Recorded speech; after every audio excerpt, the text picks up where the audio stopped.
Jumpa lagi Sobat Bola Merah Putih. Bagaimana kabar kalian? Semoga selalu dalam keadaan sehat. Kali ini kita akan memberikan informasi terbaru di antaranya sebagai berikut ini. Misteri Mauro Zijlstra, striker keturunan yang digadang-gadang perkuat Garuda, tapi tak kunjung dinaturalisasi. Nadeo Argawinata makin on fire. Clean sheet ke-11. Bukti siap bersaing di Timnas Indonesia bersama Marten Paes dan Emil Audero. Tapi sebelum lanjut ke berita utama, ada baiknya bantu support channel ini dengan cara subscribe agar saya tambah semangat bikin kontennya. Terima kasih. Misteri Mauro Zijlstra, striker keturunan yang digadang-gadang perkuat Garuda, tapi tak kunjung dinaturalisasi.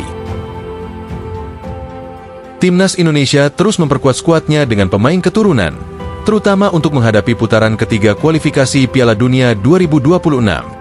Beberapa nama baru sudah resmi menyelesaikan proses naturalisasi, seperti Ular Romeni, yang kini sah menjadi bagian dari skuad Garuda. Namun, satu pertanyaan besar masih menggantung di benak para pendukung sepak bola tanah air. Kemana Mauro Zijlstra? Striker muda asal Belanda berdarah Indonesia ini sebelumnya santer disebut sebagai calon kuat lini depan timnas. Dengan performa apiknya di FC Volendam, Mauro dianggap sebagai jawaban atas kebutuhan Timnas Indonesia akan striker tajam yang bisa bersaing di level internasional. Namun, semakin mendekati pertandingan penting, kabarnya justru meredup. Lalu, apa yang sebenarnya terjadi? Apakah proses naturalisasi Mauro terhambat? Ataukah PSSI telah mengalihkan fokus ke pemain lain? Janji naturalisasi yang tak kunjung terwujud. Beberapa bulan lalu, Mauro sempat membuat publik Indonesia heboh setelah muncul dalam wawancara dengan Yusa Nugraha, seorang jurnalis dan influencer yang kerap membahas perkembangan pemain keturunan. Dalam wawancara itu, Mauro dengan percaya diri menyebut bahwa proses naturalisasinya sudah semakin dekat.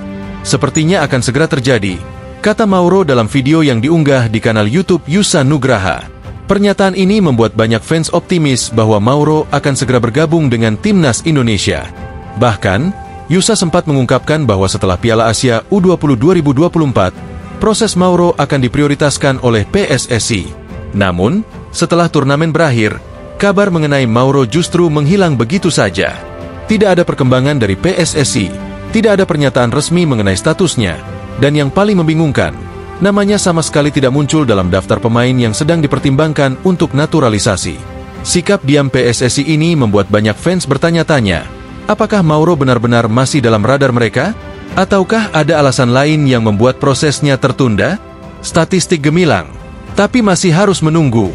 Satu hal yang tidak bisa dipungkiri adalah performa Mauro di level klub yang sangat menjanjikan. Dalam musim ini bersama FC Volendam, ia sudah mencetak 9 gol dan 3 assist hanya dalam 12 pertandingan. Catatan ini lebih baik dibandingkan beberapa striker yang sudah lebih dulu dinaturalisasi, termasuk Ular Romeni. Saya merasa performa saya musim ini sangat baik, dan saya sudah bermain reguler di tim utama, ujar Mauro dalam percakapan terbarunya dengan Yusa Nugraha. Dengan statistik seperti itu, Mauro seharusnya menjadi salah satu prioritas untuk memperkuat lini serang Timnas Indonesia. Namun, meski telah membuktikan kemampuannya di Liga Belanda, ia tetap harus menunggu keputusan dari Federasi Sepak Bola Indonesia. Untuk mencari kepastian, Mauro pun berencana menemui Fardi Bahdim, pemandu bakat PSSI di Eropa, guna mengetahui sejauh mana proses naturalisasinya. Saya akan segera berbicara dengan Fardi untuk mengetahui perkembangan terbaru soal status saya, tambah Mauro. Harapan yang belum pasti. Dengan segala potensi yang dimilikinya, banyak pihak berharap Mauro bisa segera menyelesaikan proses naturalisasi dan menjadi bagian dari Timnas Indonesia. Namun, tanpa ada kepastian dari PSSI, semua itu masih sebatas harapan. Beberapa pengamat menduga bahwa PSSI saat ini lebih memprioritaskan pemain lain, terutama mereka yang sudah lebih dulu terlibat dalam program naturalisasi. Namun, jika melihat kebutuhan Timnas Indonesia akan seorang striker yang tajam, Mauro tetap menjadi opsi yang sangat menarik. Pertanyaannya sekarang, apakah PSSI akan segera mengambil langkah untuk mengamankan Mauro? Ataukah sang striker harus menunggu lebih lama dan berisiko kehilangan kesempatan bermain di Timnas Indonesia? Saat ini, publik masih menantikan kejelasan. Apakah Mauro Zijlstra benar-benar akan menjadi bagian dari skuad Garuda? Atau namanya justru akan tenggelam seperti beberapa pemain keturunan lainnya yang gagal dinaturalisasi? Hanya waktu yang bisa menjawab. Nadeo Argawinata makin on fire. Clean sheet ke-11. Bukti siap bersaing di Timnas Indonesia bersama Martin Paes dan Emil Audero. Borneo FC kembali menunjukkan taringnya di Liga 1 setelah sukses mengamankan kemenangan 1-0 atas Dewa United pada laga pekan ke-27 yang digelar di Stadion Pakansari, Cibinong, Senin, 10 Maret 2025, malam. Kemenangan ini semakin memperkokoh posisi mereka di papan atas klasemen, sekaligus menegaskan ketangguhan lini pertahanan yang dipimpin oleh Nadeo Argawinata di bawah Mister Gawang. Kiper berusia 27 tahun tersebut kembali membuktikan kelasnya dengan penampilan luar biasa. Beberapa kali ia menggagalkan peluang emas dari lini serang Dewa United, memastikan gawangnya tetap aman dari kebobolan. Ini menjadi clean sheet ke-11 yang ia catatkan musim ini, membuatnya semakin diperhitungkan dalam daftar kiper terbaik di kompetisi domestik.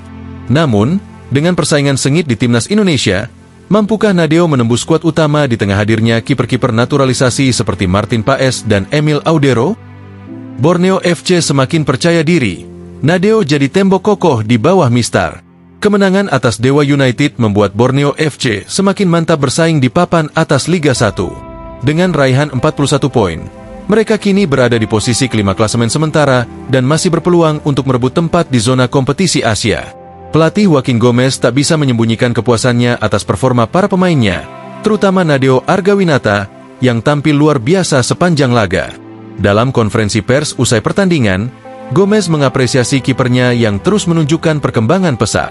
Nadeo tampil sangat solid hari ini. Dia melakukan beberapa penyelamatan krusial dan benar-benar menjadi faktor penting dalam kemenangan kami. Dia semakin matang dan menunjukkan kualitasnya sebagai salah satu kiper terbaik di Indonesia saat ini, ujar Gomez. Lebih lanjut, Gomez juga menyoroti keunggulan mental yang dimiliki Nadeo. Menurutnya, sang kiper tidak hanya memiliki refleks cepat, tetapi juga tenang dalam menghadapi tekanan, sebuah kualitas yang sangat penting untuk tampil di level internasional. Saya tidak ragu dengan kemampuannya. Jika dia terus mempertahankan konsistensinya, saya yakin dia bisa menjadi andalan di Timnas Indonesia, tambahnya. Siap tampil di Timnas? Nadeo hadapi persaingan ketat dengan Martin Paes, Emil Audero. Seiring dengan performanya yang semakin impresif di Liga 1, nama Nadeo Argawinata kembali masuk dalam radar Timnas Indonesia. Sang penjaga gawang termasuk dalam daftar sementara skuad Garuda yang dipersiapkan untuk 2 laga krusial kualifikasi Piala Dunia 2026 zona Asia. Namun, apakah pengalaman dan konsistensinya cukup untuk menyaingi Martin Paes dan Emil Audero? Ataukah ia harus rela menjadi pelapis dalam 2 laga besar yang akan datang? Semua mata kini tertuju pada Nadeo dan bagaimana ia bisa membuktikan dirinya dalam skuad Garuda. Satu hal yang pasti, dengan kerja keras dan determinasi yang ia tunjukkan, Nadeo Argawinata masih bisa menjadi salah satu pilar penting Timnas Indonesia. Akankah ia berhasil merebut tempat utama, atau harus bersabar menunggu peluangnya? Kita nantikan jawabannya di laga-laga mendatang. Nah, demikianlah video kita kali ini. Semoga bermanfaat buat kalian semua. Akhir kata saya izin pamit. Terima kasih.